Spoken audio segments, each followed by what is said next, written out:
अस्सलामुअलैकुम guys, welcome back to my YouTube channel Oral Odissi.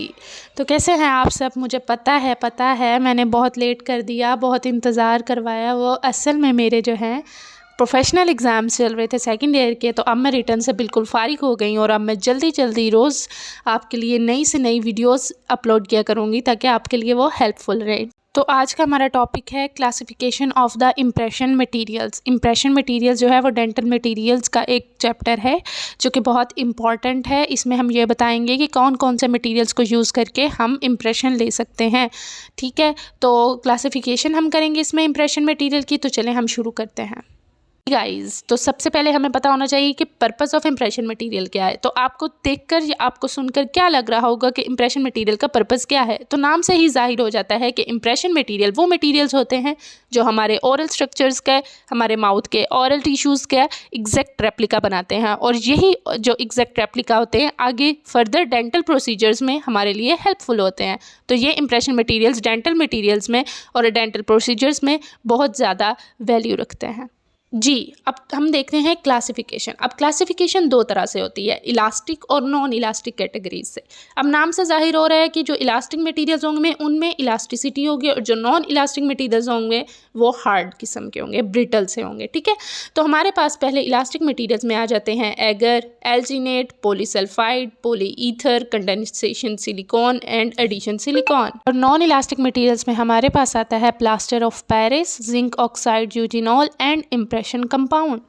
अच्छा, तो सबसे पहले हमारे पास आ जाते हैं इनइलास्टिक इम्प्रेशन मटेरियल। अब इनइलास्टिक इम्प्रेशन मटेरियल नाम से ही जाहिर होता है कि इलास्टिसिटी नहीं होगी, रिजिड होंगे, और ये मेनली यूज़ होते हैं ई डेंचुलस पेशेंट्स। अब ई डेंचुलस पेशेंट्स वो पेशेंट्स होते हैं जिन्होंने अपने नेचुरल टीथ जो हैं वो लॉस्ट कर दिए हों। ठीक है, अब वो ज़रूरी नहीं है कि सारे हों, मतलब दोनों जाज़ में हों। अगर एक जाह के होंगे तो वो पार्शली ई डेंचुलस होंगे, और अगर दोनों जाज़ के होंगे तो वो कंप्लीट ई डेंचुलस पेशेंट्स में काउंट होंगे। ठीक है, तो ये जो है इनइलास्टिक इम्प्रेशन कंपाउंड ये ई डेंचुलस पेशेंट्स के इम्प्रेशन लेने के लिए यूज़ होता है। हमारे पास आ जाता है सब कैटेगरीज। तो हमें पता है कि इनइलास्टिक में कौन से आते हैं, plaster of Paris, zinc oxide, eugenol and impression compound. अब हम एक एक करके इनकी आगे थोड़ी डिटेल देख लेते हैं ताकि ये आपको अच्छी तरह से मेमोराइज हो जाएं और आपकी मेमोरी में ये स्टोर हो जाएं। सबसे पहले आता है प्लास्टर ऑफ पेरिस। ठीक है, प्लास्टर ऑफ पेरिस क्या है? सबसे ओल्डेस्ट मटीरियल था। ठीक है, सबसे पुराना मटेरियल जो है इम्प्रेशन के लिए यूज़ करते थे हम। ब्रिटल होता है, थोड़ा सा लेस यूज़ नाउ क्योंकि ओल्डेस्ट था तो अब इतना ज़्यादा यूज़ नहीं होता, but are used in preliminary impressions. मतलब जो बिल्कुल स्टार्ट वाले इम्प्रेशन होते हैं, ये जो प्राइमरी इम्प्रेशंस होते हैं उनके लिए ये इसको यूज़ किया जाता है। ठीक है, नेक्स्ट हमारे पास आ जाता है जिंक ऑक्साइड यूजिनॉल। अब जो जिंक ऑक्साइड यूजिनॉल आप देख रहे हैं कि एक में हमारे पास पेस्ट होती है, बेस पेस्ट होती है, एक में कैटलिस्ट होते हैं, एक में मतलब जिंक ऑक्साइड हमारे पास पाउडर होता है और एक में यूजिनॉल हमारे पास लिक्विड होता है। और ये हमारे पास ग्लास लैब होती है जिस पे हम दोनों ट्यूब्स में से पेस्ट को इक्वल अमाउंट में, इक्वल प्रोपोर्शंस में निकाल लेते हैं और फिर हम उसकी मिक्सिंग करते हैं। ठीक है, जो जिंक ऑक्साइड यूजिनॉल होती है। ठीक है, अब इसका बेसिक पर्पज़ क्या है, ये यूज़ कहाँ होती है? ये ई डेंचुलस माउथ्स में यूज़ होती है। जैसे आपको पता है कि हमारे पास इनइलास्टिक ई डेंचुलस में यूज़ होता है, टेम्परेरी फिलिंग मटेरियल में यूज़ होता है कि हमने अगर फिलिंग करनी है तो जिंक ऑक्साइड यूजिनॉल सीमेंट भी एज अ फिलिंग मटेरियल भी यूज़ करते हैं हम इसको।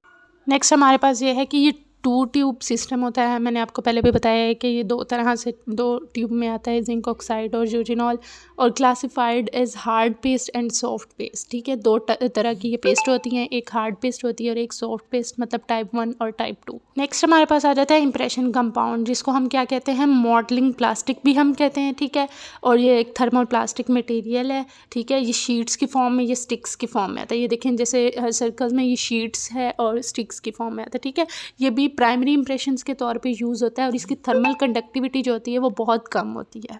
ये तीनों हो गए हमारे पास इनइलास्टिक इम्प्रेशन मटेरियल। अब हम पढ़ते हैं इलास्टिक इम्प्रेशन मटेरियल। जाहिर सी बात है इलास्टिक है तो फ्लेक्सिबल होगा। और डेंटेट पेशेंट्स जिनके माउथ में कुछ दांत होते हैं, और मतलब दांत होते हैं, टीथ प्रेजेंट होते हैं, उनके लिए, उनके इम्प्रेशन के लिए हम इलास्टिक वाले यूज़ करते हैं। ओके, उसकी कैटेगरीज़ मैंने आपको पहले भी बता दी हैं कि एगर आता है, एल्जीनेट, पॉलीसल्फाइड आता है, पॉली ईथर आता है, कंडेंसेशन सिलिकॉन आता है, एडिशन सिलिकॉन आता है। ये सारी इसकी सब कैटेगरीज़ में आती हैं।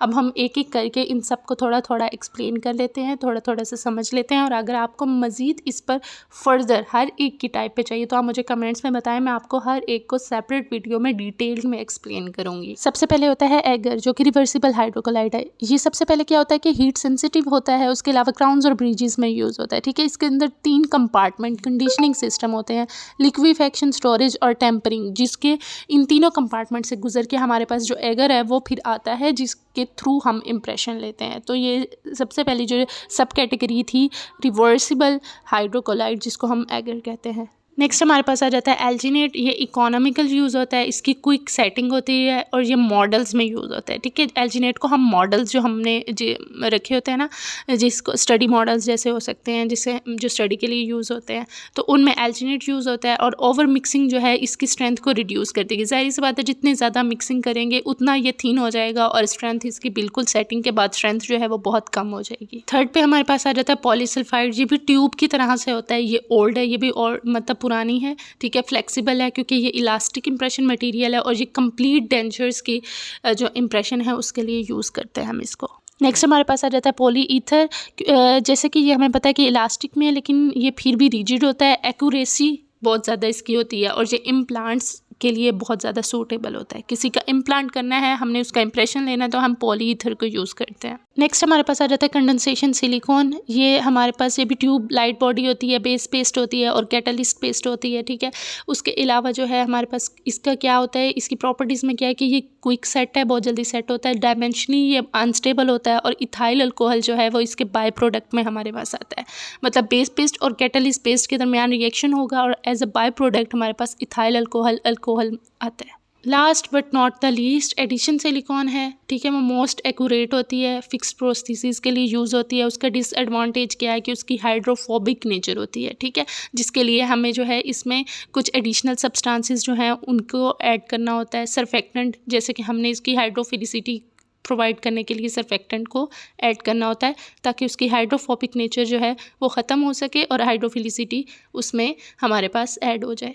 तो ये थी गाइस हमारी आज की वीडियो। आपका फेवरेट इंप्रेशन मटेरियल कौन सा है, कमेंट्स में ज़रूर बताइए। ऐसे ही इन्फॉर्मेटिव वीडियोस के लिए चैनल को सब्सक्राइब करें और बेल आइकन का बटन दबाना मत भूलिएगा। मिलते हैं नेक्स्ट वीडियोस में, तब तक के लिए अल्लाह हाफिज़।